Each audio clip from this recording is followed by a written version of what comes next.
Good evening, everyone. Welcome to the City of Menifee's Park, Recreation, and Trails Commission meeting for Thursday, December 5th, 2024. My name is David Faust. I'm the chair. I'll be conducting the meeting tonight. Let's call this meeting to order at 6 p.m. And Ms. Mitchell, could we have a roll call? Yes.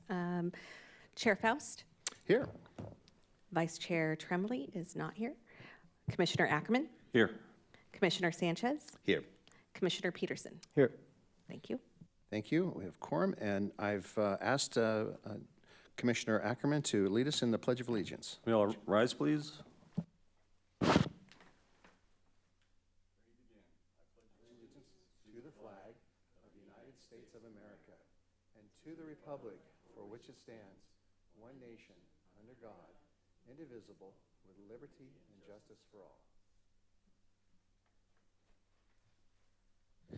Thank you. We're now at item 4 on the agenda, presentations. 4.1, Youth and All-Inclusive Program Overview. We have Mr. Reinhardt. Yes, good evening, commissioners. I believe there's a PowerPoint too that we have to provide some there.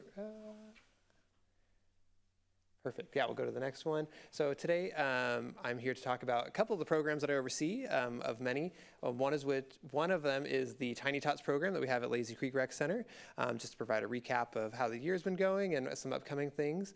We do offer 5 different classes that are drop-off for our Tiny Tots age, which is the 3 to 5-year-olds. And we have our Watch Me Grow program, which is where parents or guardians can attend with the student, and we have that class on Fridays for two different time slots. We are completely full on all of our classes right now, which is great. And I think if we go to the next slide, we have some of our numbers. We have between the 5 classes that run either 4 days or 2 days a week, we have 67 participants each month there, and then 44 for our Watch Me Grow program. Some upcoming events that we have for our Tiny Tots program include the Parents' Night Out, which is where parents can drop off their kids for a few hours at Lazy Creek and enjoy a night out without the kids. So we have one coming up on February 14th and May 9th. We also have our Holiday Workshop, which is a fan favorite that we do every year. It's a drop-off program as well, where they can do arts and crafts, make gifts for their parents, and do cookie decorating for some holiday fun. They are going to have their annual picture day on March 19th and 20th, which is always a favorite for the parents to get those kind of official little school pictures. And then we're going to cap off the school year on May 28th with our Tiny Tots graduation. So lots of stuff going on with our Tiny Tots program. We have some amazing instructors that oversee that and staff that oversee that as well. So yeah, that's our Tiny Tots program this year.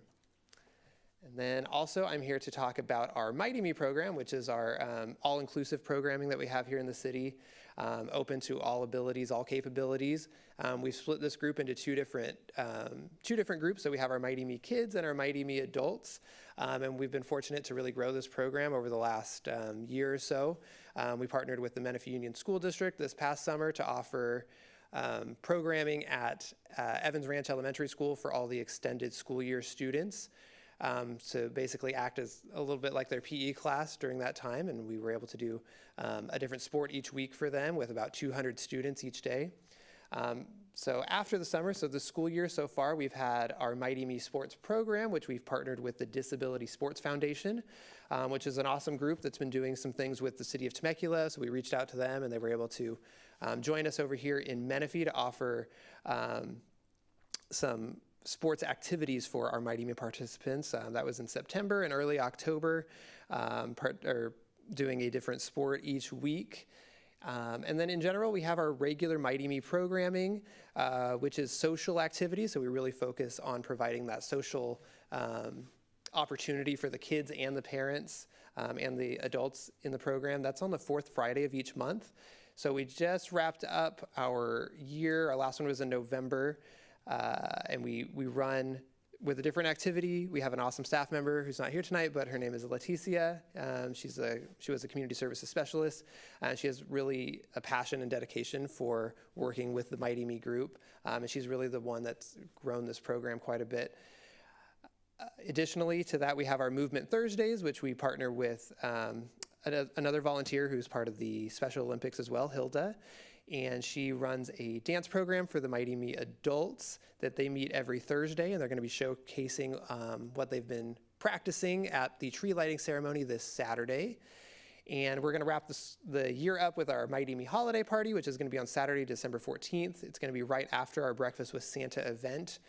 So it's from 1 to 3. They'll get a chance to do arts and crafts, games, cookie decorating as well, and then a visit from Santa. So a lot of great things going on with Mighty Me. We're excited to keep expanding that program. So if you guys have any questions, I'd be happy to answer any. So that's... Any questions, Commissioners? Peterson? I'm curious, for the Parents' Night Out, Yes. what's the age group for the kids that can? So we have our Tiny Tots age, which is 3 to 5, must be fully potty trained, and then we have our elementary age, so that's like kindergarten through 5th grade. And then on those same nights, we have our teen activity night, so we have the middle school and high school students. So on the Parents' Night Out dates, we have all the way from 3 to high school students that are able to come and enjoy a fun evening. Okay. And that's all at the same location, right? Yep, all at Lazy Creek, yep. Any other comments? Bill? Yeah, I just want to thank Michael, Leticia, and the staff over at Lazy Creek for what a great job you guys are doing for our youth in Menifee. Really appreciate it. Thank you. Oh, thank you, I appreciate that. Yeah, thank you, Michael, for the report and for all the wonderful things, especially that we're doing for our differently abled community members. Thank you. Thank you.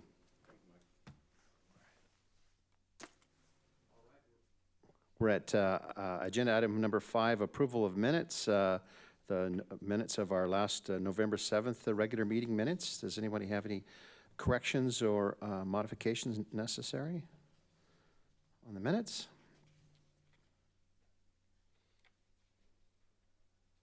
Okay, hearing none, can I have a motion to approve? Make a motion to approve the minutes. Thank you, Bill, and seconded, I'll second that. and by Commissioner Peterson. Thank you very much. Okay, item number 7 is public comments. Don't see any public comments. Did we receive any correspondence at all? No correspondence. Okay, thank you then. Then we'll move on to item 8, discussion items. 8.1, Heritage Park discussion with a recommended action by the commission. Ms. Yes. All right, if I could please, oh, there it is, our PowerPoint. So tonight we're going to review information regarding the Heritage Park, which is a future agenda item request that was initially requested back in January 2023 as a future agenda item. And then shortly thereafter, we began the process of updating our Parks Master Plan, which was adopted in July 2023. And we had decided to try and identify a number of future agenda item requests in the Parks Master Plan as much as possible. And so since we had identified some areas such as placemaking and in facilities and amenities where Heritage Park had been addressed, it was removed from the future agenda item list for discussion. And then as recent as October 2023, the request came forward again to once again just kind of hone in on what a Heritage Park might look like for Menifee. So it was added back to the list, and which brings us to tonight's meeting where we've got some additional information that we want to provide to Commission to help facilitate this discussion. So moving on, I just wanted to make sure that we were able to provide information regarding the Heritage Park and the differences between that and Regional Park, just because we've had a couple different conversations about parks in general and what we're looking for here in Menifee, just so that we're clear on when we have this discussion. When we talk about a Heritage Park, we're talking about something that's focused on preserving local culture, something that's historical in nature, kind of focusing on the natural elements of this location. It's really intended to be more history focused, education focused, open for tourists and students, kind of as I mentioned, placemaking earlier is a place that identifies what the location it's at. It has its own unique history. These are typically smaller parks that range between 5 to 30 acres, simply because it's focused on heritage themes. And then a number of the activities include things that are culturally related, educational exhibits, interpretive programs, some open space areas, and things of that nature. And then definitely highlighting the historical periods of time that are of cultural significance to the area. May include restored structures, like old schoolhouses, things of that nature, and interpretive signage. And then a couple examples in Riverside County, close by, we have the California Citrus State Historic Park, which is a park that kind of embodies the orange groves in Riverside, which is part of the Riverside's history, and has a number of facilities that help facilitate learning and education about that history.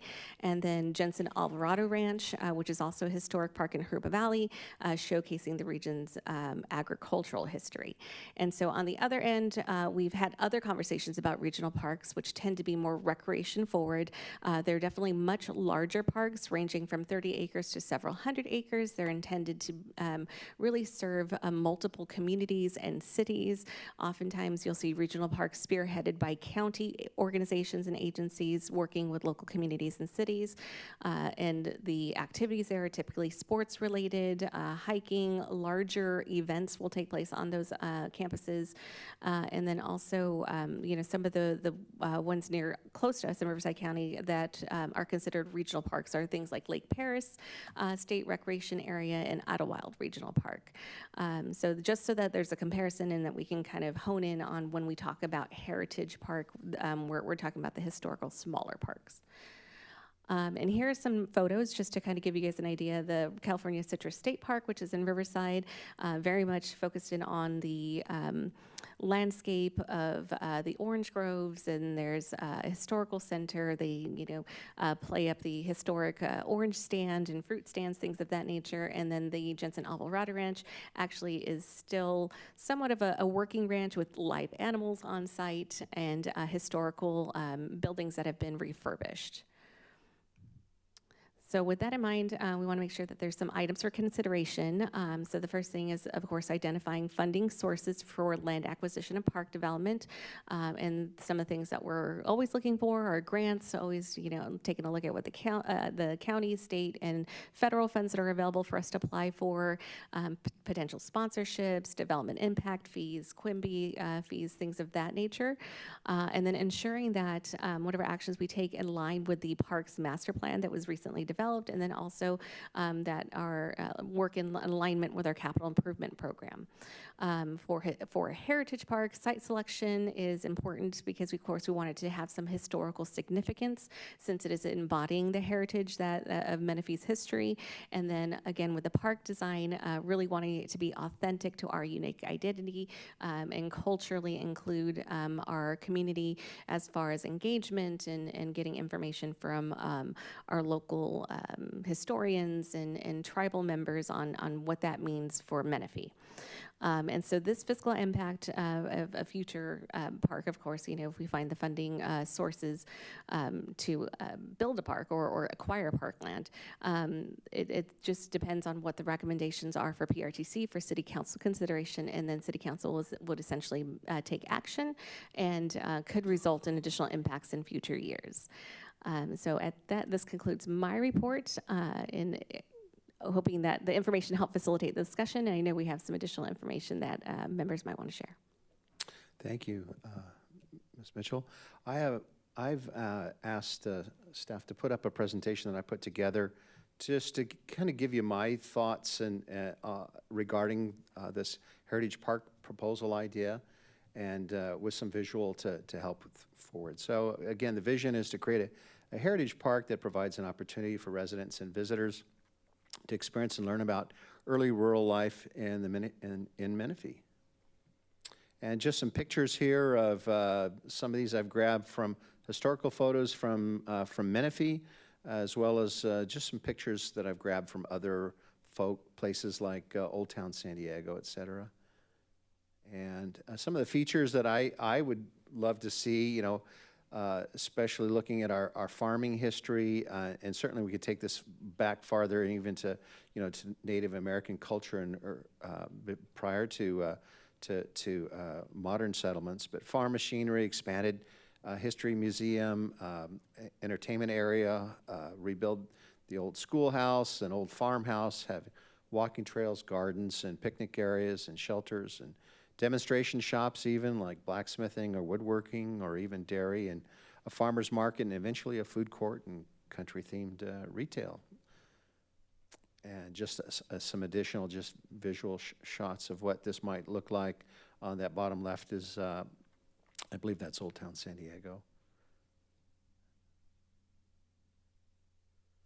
Just to give you a little flavor of what I would envision this looking like in the future. Again, there's the Citrus Heritage State Park, which I've been to both that and the Jensen Alvarado Ranch. They're wonderful, wonderful facilities that represent the local heritage of that area. So again, funding sources, as Mitchell mentioned, sponsorships by state and county grants, even and prominent Menifee Valley pioneer families, and then, DIF and Quimby fees, and adjusting the CIP budget to start saving money for an idea like this. So, that's what I wanted to share with my fellow commissioners. And I'd like to just open it up if there's anyone else has some comments regarding this proposal. Bill? Yeah, thank you. I think both Heritage Park and Regional Park are both very important to the city. I know since I've been here, they talked about getting a regional park going in the city. And I know Mayor Zimmerman is really interested in the Heritage Park, and I know the Menifee History Museum will be looking for a new home because Menifee Elementary School is going to be refurbished, and I think they're going to lose their home. The Wickard Farms might be a possibility to contact them. I believe they have the oldest oak tree in Menifee. The Ziders Homestead might be another possibility, but again, the idea of a Heritage Park is great, and the idea of a regional park is great as well. And I know there's obstacles ahead for both of these, but I would like to see the city pursue both parks. I agree with even a sports park as well too, like a regional sports park, something that has, I think of the Abe Brown recreation area in the city of Riverside, where it's just, I don't know how many acres that area is, but there must be like 20 soccer fields or something like that. And I'm not sure if they've got lighting now or not, but I know my kids played there when they were younger. But having something like that in addition as well too. But this particular focus is on the Heritage Park idea, and whether or not we want to make any recommendations to City Council to further explore this idea. Mo? I support the idea. I like, excuse me, the idea of Heritage Park. I think it'd be great for the community. I think it'd be great to preserve, the city, the old town kind of thing. Mm-hmm. Yeah, love it. Yeah, since we don't have a real old town in Menifee, we'd have to create one, wouldn't we? So.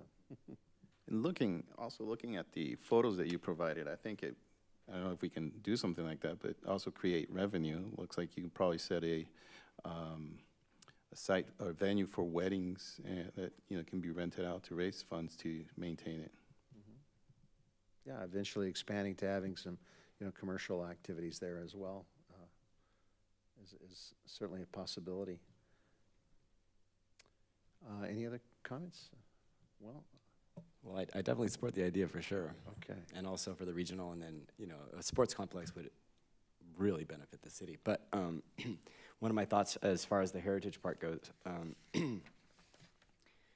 in thinking about it and looking at your presentation, looking at the city's presentation, it's kind of like we have these bits and pieces that are probably spread out, in different parts of the city. And how do you bring them all into the same spot? That's true. I know that historical tree, the mother oak that's on the Wickard Farms is an option to explore, and the Zider Homestead's got some issues with land ownership and stuff. But But those have historical significance as well, too. So that's why I like the idea of siting it on some existing, or at least at or nearby property like that, if it were to become available. So I'd sure like to see a recommendation to the City Council from the PRTC that we further explore this. And I don't know how that would look as far as just an awareness of this issue. How would that be presented at City Council? So typically in March, we'll review items like our Parks Master Plan, how we're doing on that, and then also prepare information for the annual biennial budget, which includes just our regular general fund budget as well as capital improvement projects.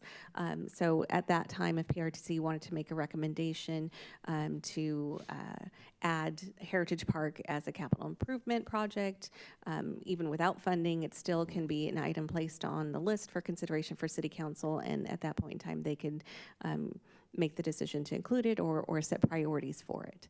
So that would be appropriate. Great. I think that would be a wonderful thing. In addition to a regional sports park. Sounds like we're in agreement on that. Okay. Yes. All right. Thank you. Thank you for the presentation and for that agenda item and bringing that forward. We're at 8.2, Park Recreation Trails Commission 2025 meeting calendar. And All right. So it is December, last month of 2024. So typically in this month, we review what 2025 is going to look like for us, just so that we can identify what dates we may or may not have meetings for the Parks Recreation Trails Commission at. Typically, PRDC has canceled historically the January meeting just because it's the first Thursday. It's right after New Year's Day, and it's a little difficult for staff to gather information and set the agenda and get everything published in time. And then also the July meeting is one that we typically do cancel because of also being really close to the 4th of July holiday. It looks like our July meeting would be scheduled for July 3rd, which is right before. At any point in time, Commission, these are just our regular meeting dates that are established by resolution and ordinances. However, if at any point in time there's city business that may need to happen, we could always conduct a special meeting. And we wanted to make sure that you guys had this information to have the discussion about that, and then also letting you know that City Council has already opted to cancel its January 1st meeting and July 2nd meeting. So with that, we'll let PRTC discuss. okay. Thank you. Comments? Commissioner Peterson. So I'm pretty sure it was June of last year, right? That we canceled our normal meeting, and then we had a meeting 3 weeks into the month. Was that? Yes. Yeah, I thought that actually worked really well because it bridged, the 2 months together. We didn't have too much of an overload in the August meeting, and so if I would say it might be nice to essentially move the June 5th meeting somewhere, closer towards July, then obviously skip the 3rd of July, Okay. Any other comments? Okay. Yeah, I typically, like the slide says, we typically have canceled the January and July meeting, though there have been substitution meetings that have been scheduled later in the month because things have come up that we needed to address, and I believe there is potentially a meeting in January that might be scheduled later in the month. So we may be having a special joint workshop between the PRTC and the council for the future community center. And so that's most likely going to be in mid-February. So you will likely have two meetings in February. 2 meetings in February, okay. Very good. Well, we typically follow the example of the city council, and when they cancel their meetings for that week due to holidays, we typically do as well. And I guess we can address at the time, as we approach those dates, and if staff feels that there's a need for us to meet because of something that needs our attention, then we can schedule replacement meetings. And so there's, most likely that's going to be the option. So do we have a motion to approve the dates as presented with those, with the canceling of January and July meetings? Sure, I'll move to approve that. Well, thank you, Mo. Any a second? I second it. Oh, okay. Okay. Commissioner Peterson made the motion and Commissioner Sanchez seconded. So all those in favor? Aye. Okay, thank you.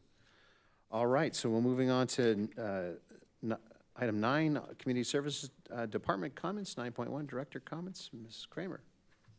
Thank you, Commission. It's great to be with you tonight. Just a couple of things we wanted to give you an update on. One is our election update. The County Registrar has certified the election results. Those will be presented for certification to the City Council at a special meeting on December the 17th, where we will be swearing in our newly elected mayor and re-elected Councilmember Bob Carwin and our new district council representatives. So we just wanted you to have that for reference on your calendars, that will be upcoming. Then they will be appointing the commission and committee members at the regular council meeting on January the 15th is when that will take place. There will be a vacancy that's left with the shift for Mayor-elect Estrada as he fills the mayor's role. That will leave a vacancy in District 2, and the council will be considering at an upcoming meeting either appointing or holding a special election to fill that vacancy that's left for the remainder of his term, which is 2 years, or a combination thereof. So we wanted you to be aware that that will be upcoming. And then, of course, any commission and committee members that are serving in District 2 will remain serving until a replacement is appointed. So if there are any questions, I'd be happy to address that in terms of the process and next steps that will be upcoming. And then we mentioned it as part of our discussion relative to the upcoming 2025 calendar, but we will be having a joint workshop that we'll be looking to hold for our future community center on La Piedra, and that will be a joint workshop between council and the PRTC, and so we are looking to do that likely in mid-February. So we'll be sending out a calendar hold and then polling for your availability as well as the members of the City Council so that we can find a time that we can have a quorum and proceed with presenting some of the modifications that have been made to the proposed design based upon the feedback that have been received both from this commission as well as through the council's last workshop and the community input that had been received. You can see the renderings that you're looking at are incorporating some of those modification elements, reorientation of the facility, et cetera, that will be presented for your consideration and further discussion. And that's all that I have, and be happy to answer any questions that you may have regarding either our local election update and the community center workshop. Thank you, Ms. Kramer. Of course, too, District 3's appointee, which is myself, is also termed out, Yes. and as well as Mayor Zimmerman's appointee, Mr. Ackerman. And so I've reapplied, but Mr. Ackerman, do you want to relate what your plans are? My plans are to enjoy retirement. I told myself I would be on the commission until Mayor Zimmerman termed out, so this will be my last meeting. Wow. Thank you. And I want to thank Commissioner Ackerman for his service for many years here on the Parks, Recreation, and Trails Commission. And of course, he's a longtime resident of Menifee and very involved, he and his wife both, and many things here in the community, from Menifee Valley Community Cupboard to our Arts Council. And we really appreciate his dedication and service. And I think the city's better for it, for your involvement. Thank you, David. Thank you. Okay, thank you. 9.2, Parks in Progress Update. Mr. Howell.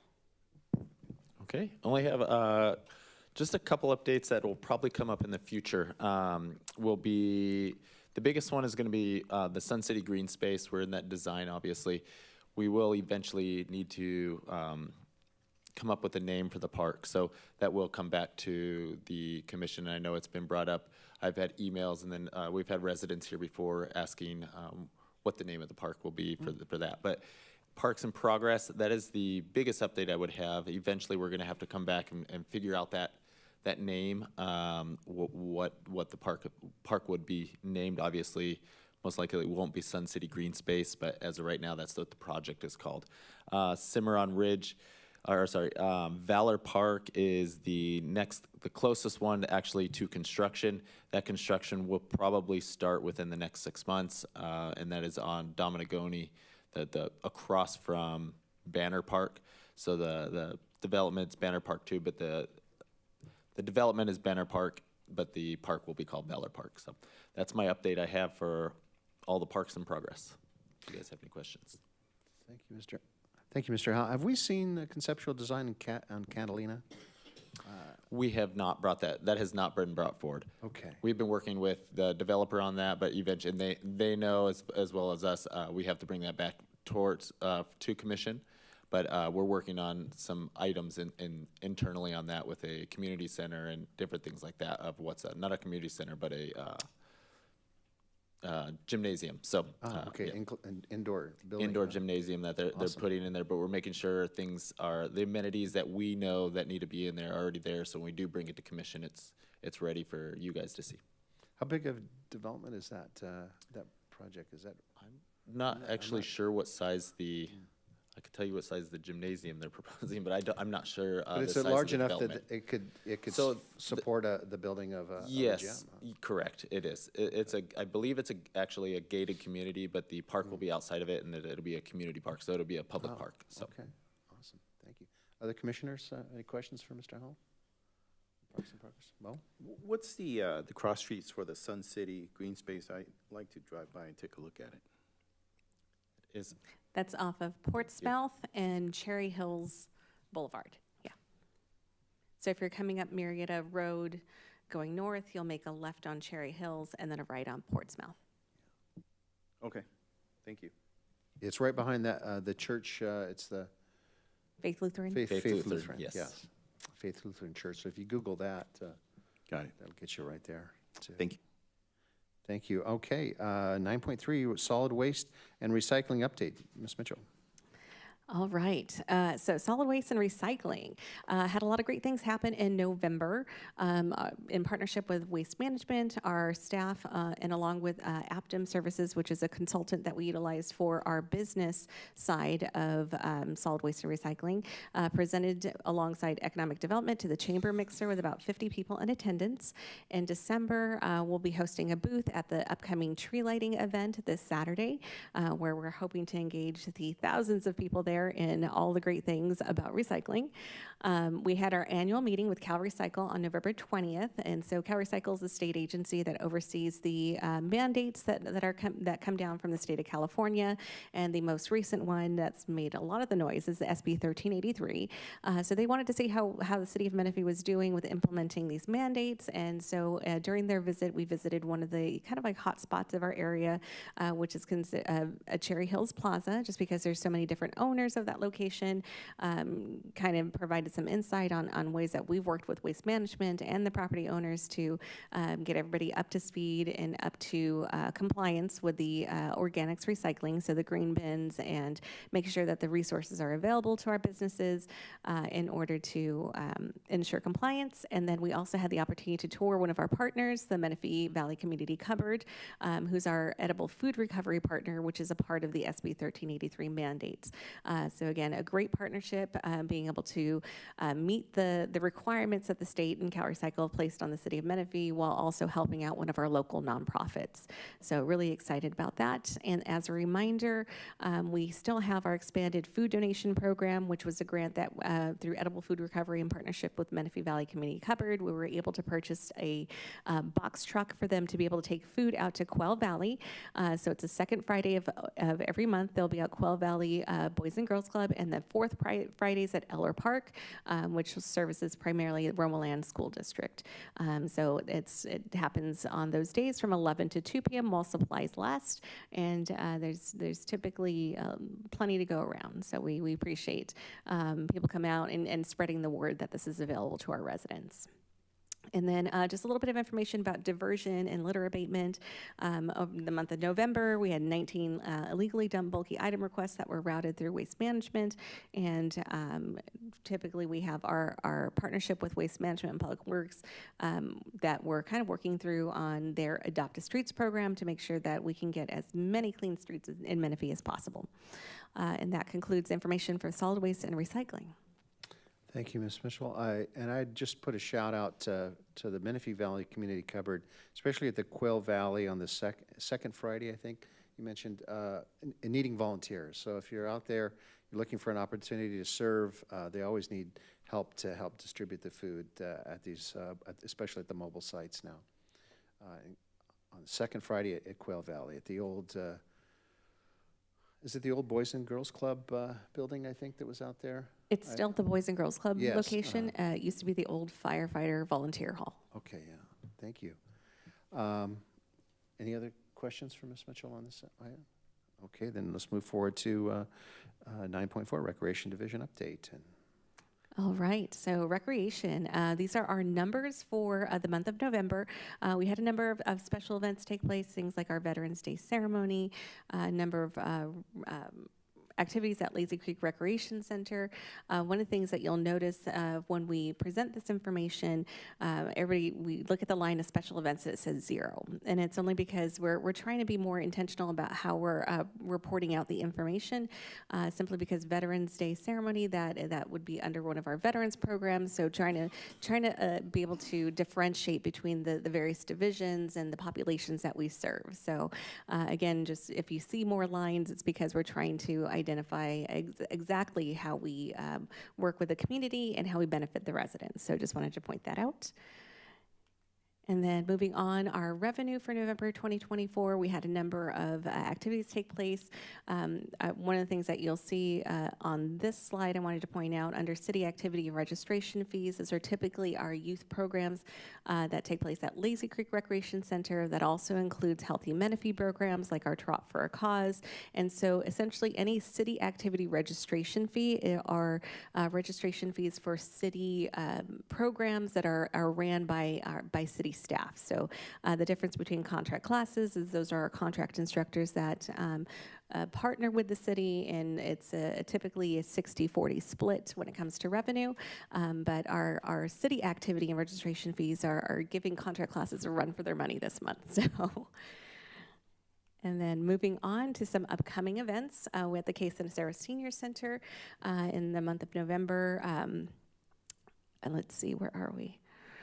I apologize. I believe some of the information might be a little outdated, but we did have our VA AIDS benefit booth that took place on November 21st, a number of Thanksgiving options for our seniors, and then moving into December, we have our monthly food box program at Laladair Park. That's going to be taking place December 19th, which is a little earlier. Typically, it's the third Thursday of the month, but this is a little bit earlier. And I believe our Case and Sarah Senior Center, we have our holiday social coming up, and we encourage anybody who's interested in participating to please register early. That does fill up quickly. And then as Michael Reinhardt mentioned earlier, we have our holiday workshop at Lazy Creek for all ages, and hoping that if anybody's looking for something fun to do, definitely come on out to Lazy Creek Recreation Center. And I believe that concludes my report for the Recreation Division update. Thank you, Ms. Mitchell. Any questions on that portion of the presentation? Just going back a slide on the revenue, Actually, the one prior to this, the attendance, I think, participants. So since special events is 0, where do you count for things like Day of the Dead? Wouldn't that be a cultural arts thing, or where would that fall in Yes. as far as attendance goes? Yeah, so Day of the Dead was part of the October numbers, and that Gotcha. would be under cultural arts. Okay. Yeah. And something like Trot for a Cause, then, that would be That would be under Healthy Menifee. Healthy Menifee. Okay, Healthy Menifee, right. Okay, thanks. Mm-hmm. All right, 9.5, special events, continuing. All right, and speaking of Trot for a Cause, we would just wanted to share a few images of the event. It was our first time hosting at Santa Rosa Academy since Central Park is currently under construction, but it was a really great event with just under 250 registered participants. Does not count the families that came out to support and who are the non-runners, cheering the runners on, and we had a number of our local participants and vendors come out and support. So it was a really great opportunity to showcase not just Healthy Menifee as a program, but also Santa Rosa Academy as a great partner in helping us host this event. So really happy to say we were really pleased with the turnout for that. Next, we have the Extreme Light Fight that is currently underway. Applications are due on December 9th. Public voting will be taking place between December 13th through the 16th, and that'll be via online. We encourage anybody to scan the QR code or go to our city website, cityofmenifee.us/special events, and you can also vote there. And then the announcements on the winners will be taking place on December 19th. And then, of course, this Saturday we have our annual Christmas tree lighting and holiday bazaar taking place at Mount San Jacinto College, starting from 4 o'clock to 8 p.m.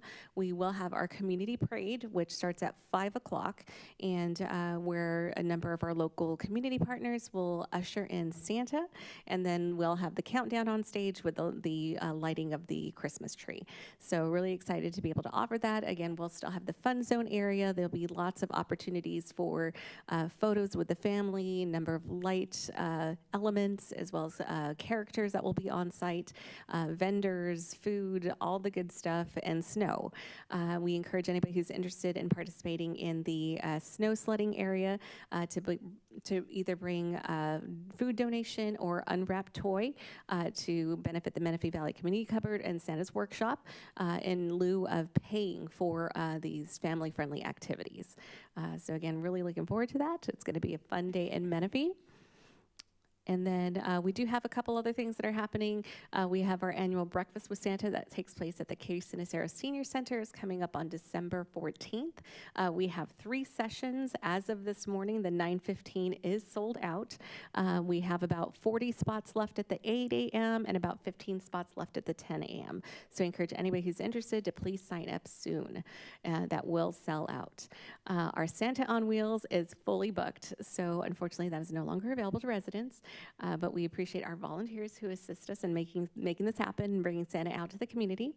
And then we have our annual winter break camp that's going to be taking place at Lazy Creek the week of January 6th through the 10th for families looking to keep their kids engaged during that extra week off. The fees are $75 for residents, $90 for non-residents, and it's a full day of fun, arts and crafts, games, sports, entertainment, and we'll be happy to do that for you. And I believe that concludes my report on special events. If there's any questions, I'd be happy to answer. Thank you, Ms. Mitchell. Any idea how much food was collected at the Trot for a Cause? You know, I don't think I have that information, but I can definitely get it and email it out. Good. I just, it's always appreciate that the city allows waives fees or includes it with discounts the fee if you participate in these food drives for not only for the Trot for a Cause, but for this Saturday's tree lighting ceremony with benefiting the cupboard and Santa's Workshop, which is also a wonderful event that's hosted here in the city each year. Glad to see Santa on Wheels is fully booked again too. That's awesome. Let's move on to any comments. Yeah, Commissioner Peterson. About what time is the lighting of the Christmas tree? So the parade starts at 5, and typically it's about 30 minutes. And so once the parade concludes, because Sienna's the last person on the parade, he'll make his way up on stage, and it's probably around 5:30 is when the actual lighting will take place. Thank you. Quick question, I'm sorry. What is it you're suggesting that they bring for the sledding event? It's either an unwrapped toy to benefit Santa's workshop or a non-perishable food items. Got it. So canned goods or dried goods. Okay, thank you. Thank you. All right. Let's move forward to 9.6, Capital Improvement Program Update. Mr. Howell. Okay. A few updates that we have on here that I will at least be able to explain a little bit more on. Evans Park North, so we've been in that environmental phase for a while. We're actually going to meet with them either this next week or the following week, and we're pretty far along in that report. I'm hoping to be able to bring that what has been found and everything back to commission for our next meeting, which wouldn't be till about February.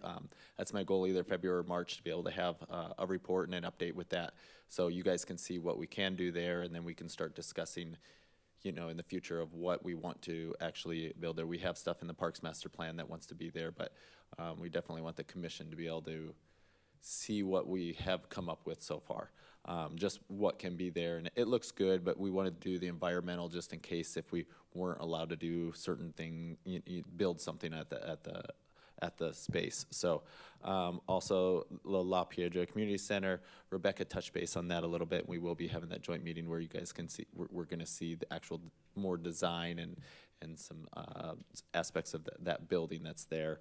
The park lighting, so we have completed Kaya Thomas. It looks really nice there at night.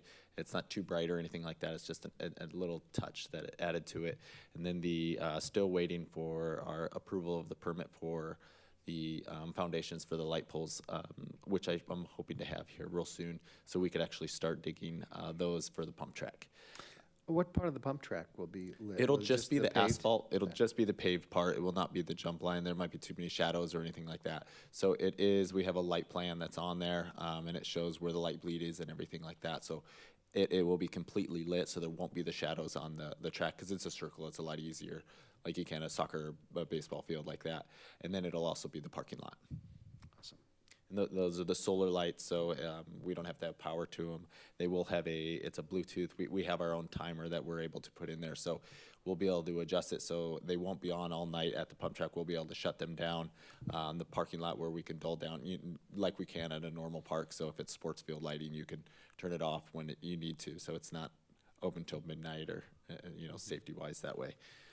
The park and right-of-way signage, we're doing the final design as you guys recommended, moving forward with those, and then once we have everything back from our consultant, with price, everything, we'll go to council for approval so we can purchase those and get those, start moving into the springtime, hopefully, installing into the park with all those.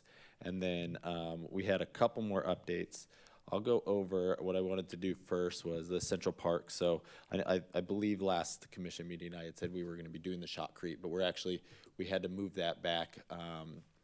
There was a chance of rain that was going to happen the 1 week, and of course the day after we canceled it, there was no rain. But if we did pour it, it would have rained. So it wasn't worth that. So the next available opportunity for the contractor to come back out is this following week. So we'll be doing that. So as you can see in these pictures here, all the rebar's tied. We've already started removing the forms for the pillars that are going to hold the glue lambs up on both sides. But that rebar that's there is going to be that storage wall. They're going to be putting about 110 cubic yards of concrete in there. There's over 13,000 pounds of rebar just in that alone that's going to hold up the rest of the beams on that back storage wall. So that, again, this next week we are looking forward to another milestone to be able to complete that section of the amphitheater. Also, to go along with that, I'll actually go back because it was on there for you guys. Had someone asked for an update kind of on the Paloma Wash pedestrian bridge. So that is going through still. They're waiting on some design aspects, but they're still looking to start in April of 2025 and then completed by these are estimations. The completion of that is September of 2025.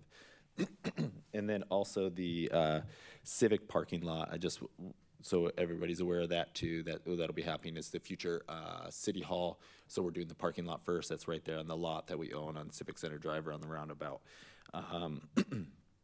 That will start in January 2025, and then it's going to be completed in July of 2025. Right around the amphitheater and the parking lot will be completed around the same time. The bridge is just because there's been a little bit of issues, but it will take another month or two after the project, but it won't be very much longer. But to complete the bridge, but it doesn't affect the amphitheater opening or anything like that. But that's all I have for the capital improvement. If you guys have any questions on anything. Any questions, commissioners? Okay, thank you, Bryce. Move forward to Maintenance Division.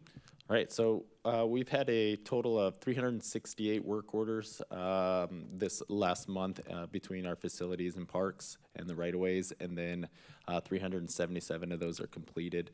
We've had 6 submitted by residents. I always recommend is from the residents to help us out. If you do see something and so, put something in, and it's good to see that. We've had 221 inspections throughout the parks this last month, and then we've had 254 trees trimmed in the month of November. So a lot of our park maintenance this last month was at Centennial Park, that is the ball fields and the sports fields. That's why that one is up higher. And then Spirit Park, because we did a lot of planting and irrigation work there. That was at Spirit Park. And then from Spirit Park, we actually moved along to Hahn Road, where we've planted over 700 plants. We had a water meter go out back 6-7 months ago. We've been working with the MWD to get that. We got that replaced as soon as we did. We wanted to make sure we replanted where it was on Hahn Road. After Hahn Road, our next stop is a couple areas in the Audie Murphy neighborhood. We're going to be planting trees and some plants, different sections of that, and then we'll be moving along the city this next fiscal year. But those are, and then also for the park rangers. So we had, in the month of November, we had 503 park visits.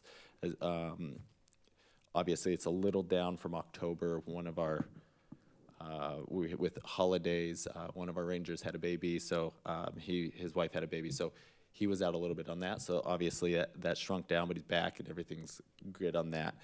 We had a little bit of one school outreach. It was a career day at, oh my goodness, I forget the name. At Sally Bissett, the new elementary school for career day there. So we were meeting with the kids there with the rangers, but we didn't have any adopt a trail or volunteer hours this last month again. We have started reaching out back to the applicants and people that have adopted any of the trails or parks, and we're trying to get them to go back. Now it's cooler, so a lot of them don't want to go out, and by the time they get off, it's already dark out. So we're trying to get them to go in the weekends or anything, but we're hoping to get some more people to volunteer that want to adopt a park or adopt a trail. And you can go online and look at on the city website to be able to get the information there, or you can call our office, our main community services office. So, but that's all I have for a maintenance update. If you guys have any questions. Thank you, Mr. Howell. Any questions, Will? Yeah, I just have a quick question. Spirit Park is Newport and Berea, correct? Correct. Okay. So they're building that Boulder community there. Yes. Apartment complex. Is going to be any impact there with the construction of that building and the park and traffic and all that stuff? Or is there going to be a park? I guess I should ask, I'm sorry. I guess I should ask, is there going to be a park within the community? Or is that Spirit Park going to just be the only park? There's commercial and there's residential in there with that, but the Spirit Park is the only park there. That community, I'm sure they've paid their fees, any of their diff fees, that because of what they were building there apartment-wise, there's a different count for how many residents per instead of a house that there is apartments. So right. There isn't a park there, but they will be using Spirit Park, and they have put into and pay into our park system that helps maintain overall the parks. Got it. I'm just wondering, it's a very tight area there, and I think that's a dead-end street. When you're coming off of Berea, turn right.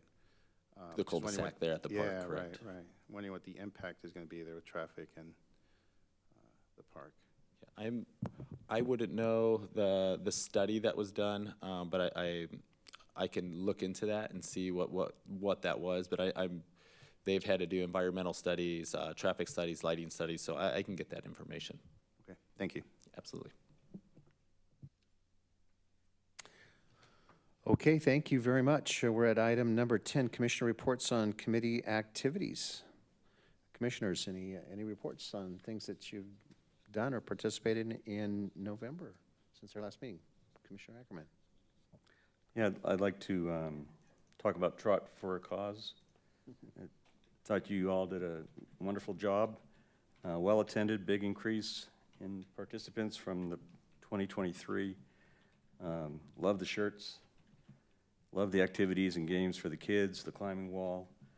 I have a couple suggested improvements, and this is coming from me being a runner since the jogging craze of the 70s, and a retired PE teacher, retired cross-country coach. There was no water on the course, and I think there should have been one water station. Would have been nice. There was also no mile markers or kilometer markers on the course for how far you've gone, and that's usually all the races I've been to, you know, when you get to the 1K mark or you get to the 1 mile mark. And as this event continues to grow, and I'm sure it's going to grow because right now it's the only running event in the city of Menifee, you may want to consider making it a sanctioned event, which I think would attract more participants, maybe hire a race timing company, do age group awards. I'm in an age group now where I can possibly do well. No, just kidding. Again, I appreciate having food donations for the community cupboard and all your events, what you do. I think next year having it back at Central Park will be great because the amphitheater will be done. You know, you can have bands or whatever up on stage. Again, great job, but I think I can see this event really becoming a big deal, and I think having it sanctioned, and I know runners who would come if it was a sanctioned event, so thank you for that. Thank you, Commissioner Ackerman. Commissioner Peterson? Yeah, so let's see here. First off, I want to say that I was really looking forward to going to Trot for a Cause. And then my daughter's soccer team happened to have won their local championship and had to move on to regional playoffs. So we had to miss our event. I was kind of bummed about that. But anyhow, let's see. The Veterans Day event was, as always, very special, you know, and meeting the veterans and you know, all of our citizens that come out to support. And, you know, I mean, it's always a very special event. You know, and then we also had our first amphitheater committee meeting a few weeks back. That was actually very informative. We went over different designs and different kind of, what would you call it, entertainment planning that other cities have gone through and what they do for their normal yearly or seasonal programs. And so we'll be meeting again in January to kind of go over, you know, the next part of what we will hopefully be doing for our amphitheater. And yeah, that should be good. And that's about all I've got. Thank you, Commissioner Peterson. Who's all represented on the amphitheater committee meeting? We've got our fellow Commissioner Tierra. We have Councilmember Bob Carwin, Councilmember Lisa Sobek, and I believe that's it. And then our city staff, of course. Okay, thank you. Anything, Commissioner? Okay, and I also attended Trot for a Cause, though I was more trot than walk, but it was still a fun event, well attended. The venue was awesome. Thank you, Santa Rosa Academy, for allowing us to host it there. I like the idea of the Central Park next year. It looks like we'll be in the window where the bridge construction should be start after the fact and be done before in 2025. So it looks like it's very, very possible and to do that. And And that'll give me a shortcut too. So, and I do like the idea, I did notice the water issue, so I walked the lower loop, not the full thing, but that was just a wonderful event, so thank you again to Community Services and also to Public Works, because we had to, route traffic and things off of La Piedra, but wonderful event. Thank you. Let's go to number 11, future agenda requests. Commissioners, any agenda items that you'd like to see added on? Commissioner Peterson. Yeah. So in my discussions with different nonprofit organizations, we've had some information come up that they might have some extra funds available, and they are requiring extra field space during the dark hours. And so I would love to see, some modifications done to our field allocation policy that would essentially give some type of priority or some type of,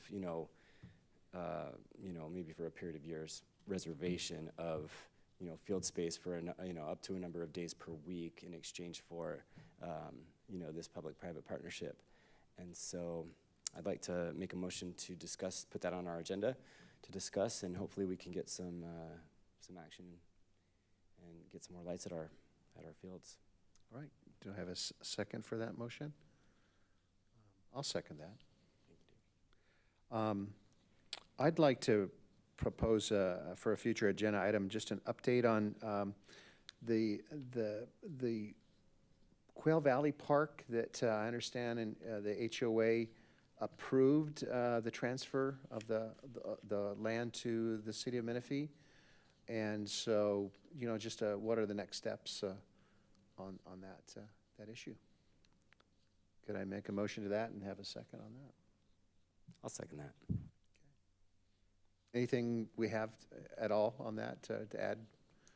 So we can tell you we are moving forward. We're working with the HOA to complete the land transfer. We're also working on grant funding to help support the park development. So we would be happy to bring back a more complete report at one of our upcoming commission meetings. So I think that would be a great way to update what's happening, and we're really excited about that park coming online. So, excellent. Thank you.